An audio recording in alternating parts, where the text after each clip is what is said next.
up, everybody? This is my 10 millionth take at this video. My name is Cheyenne and I'm an oracle card reader.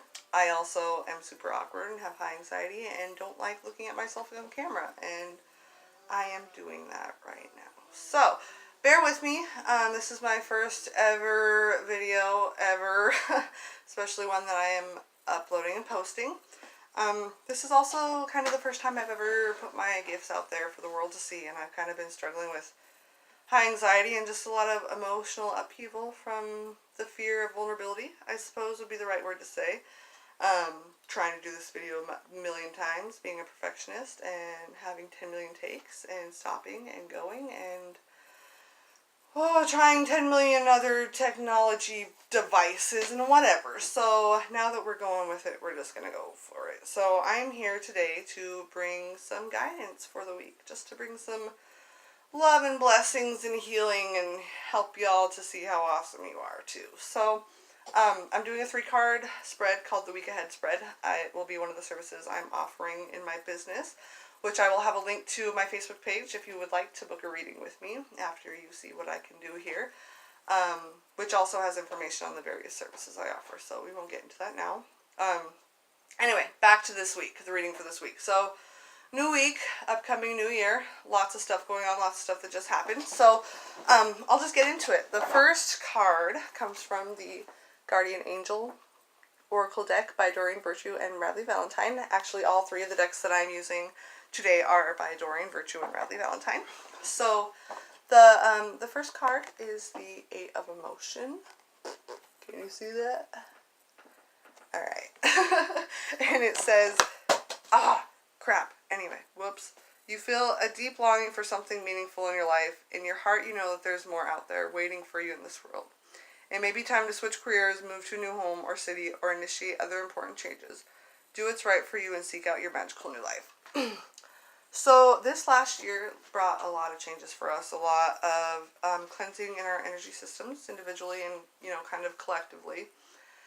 And I feel like as we near the end of our year and transitioning into the next year, there's a lot of lingering emotions still. I know, there's been a lot of emotions the last couple weeks and a lot of things being brought to the surface. And the one thing about emotions is that they are messengers. And I know if any of you guys are like me, I don't like my emotions, especially the painful ones, especially the ones that, I resist and struggle with and perceive to be negative. And, I'm a recovering addict, so I used to block out my emotions. I used to just try to ignore them and not deal with them at all. And even in my recovery, sometimes, I can do that. But this card is coming to tell us to keep in mind that our emotions are messengers. They are blessings. They are not here to hurt us. They are here to help us when we can lean into them and when we can utilize them. One thing I really feel like, the pain. That's the one thing that we don't like to feel, obviously. We don't like to perceive as positive even. And the one thing about pain is it's a powerful, transformative energy. When we lean into it and when we don't avoid it and when we take it for face value and what it's worth and try to find the message in it, it can tell us where we need to make changes. I know for me, example, I dealt with a lot of pain, a lot of painful emotions, a lot of volatile and explosive emotions before I finally broke down and made the changes that got me to literally where I am right now, sitting in this chair in California, from a Montana girl to California. And it didn't take nothing. It didn't take my intellect that made me make this choice, that's for sure. It was definitely emotions, and those emotions had to be felt to bring the messages they did. And it was that I was unsatisfied living the life I was, working all the time, working at a job that I had to find joy in, which I could, but I was not working a job that I could really be passionate at or enjoy my life. I was pretty miserable, actually. So that's kind of, that's just my story. That's just my example. If you can relate, that's how I've been dealing with my emotion this last year. And that's how I guess, listen to my emotions and use them for my benefit. This card says at the end, do what's right for you and seek out your magical life. I feel like the pain that we feel sometimes in our heart is our spirit telling us that we're not living authentically to ourselves. And a lot of times we live in our consumeristic society, and we just go with the flow and we ignore it, and we live superficial and right below the surface and mindless, and we go to work Monday through Friday at a job that we hate, and, to make money for these bills that we pay so we can have these things that we can hardly enjoy, and, it's this perpetuating cycle. And I feel like if any time, the time is now to break that. So keep that in mind this week. The next card is the action card. And that comes from let me find it, Archangel Power Tarot deck. Awesome, right? Anyway, it's the Knight of Raphael. So, this card says romantic, dramatic, poetic, introspective for the themes of this card. And deeper meanings can mean committed romantic relationships, being swept off your feet, situations or topics that make your heart flutter. So, first thing that comes to mind with this card is Raphael, Archangel Raphael. So he is the archangel that deals with healing. His aura is emerald green. He deals with healers and doctors and people in that field, and connects very deeply to the heart space. I feel like that's where our healing comes from. So, as far as the themes, romantic, dramatic, poetic, and introspective, those can also be themes for our life. Oh, back to the Knight, though. The Knight of Raphael. That's very important.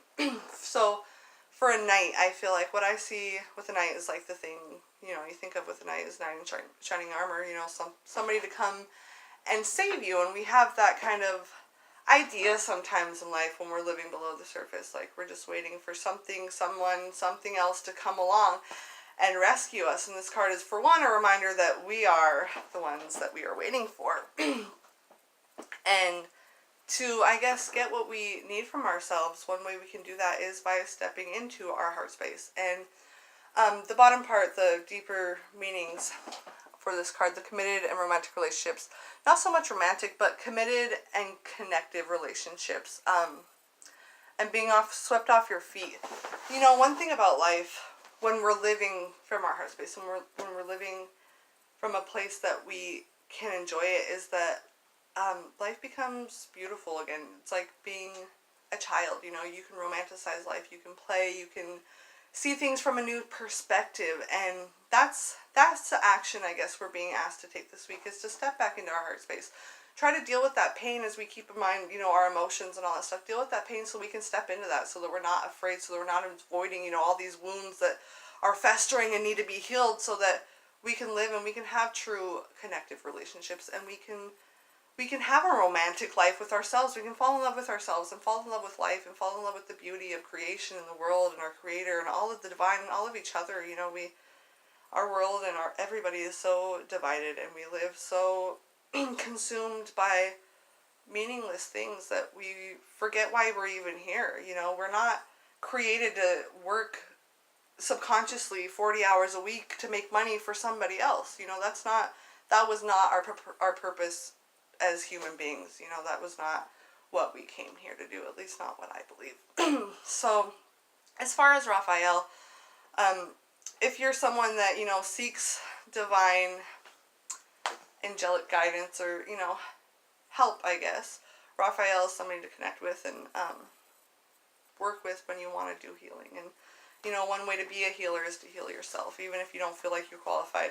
If you can pray, if you can talk, if you can set an intention, you can heal. So, there's that. Our last card is the challenge we have for this week. So, that card is from the Fairy Tarot card deck, and also by Doreen Radville. Give me 2 seconds.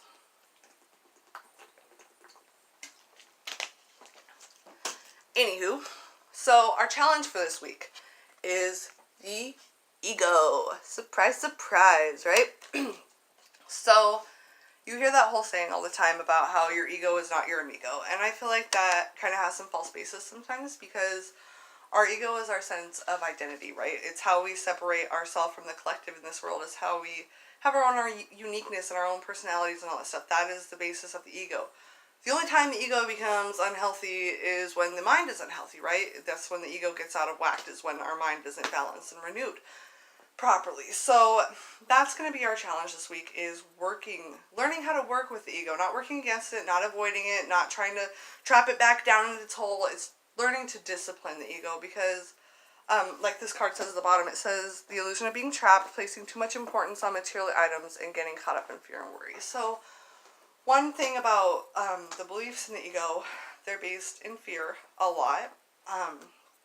And a lot of things that can come up with the ego is attachment issues, and more so attachment to material things and other things, as well as all sorts of other attachment issues. But,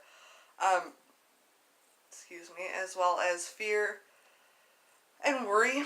And we're all going to have to battle the ego, right? It's not something that even the most spiritually advanced guru is free from. We are all human beings, and we all deal with this mind, right? This primal, animalistic brain that creeps up. And one thing is that, you know, for generations, our subconscious has been conditioned to think a certain way and to believe a certain way, and you know, we've just accepted things. That's just kind of how our ego is formed. And you know, in a society that is super sick, the collective mind as well as the individual mind that forms, you know, will likely be unwell as well if it's not taken into conscious consideration and disciplined, I guess, if any of this is making any sense.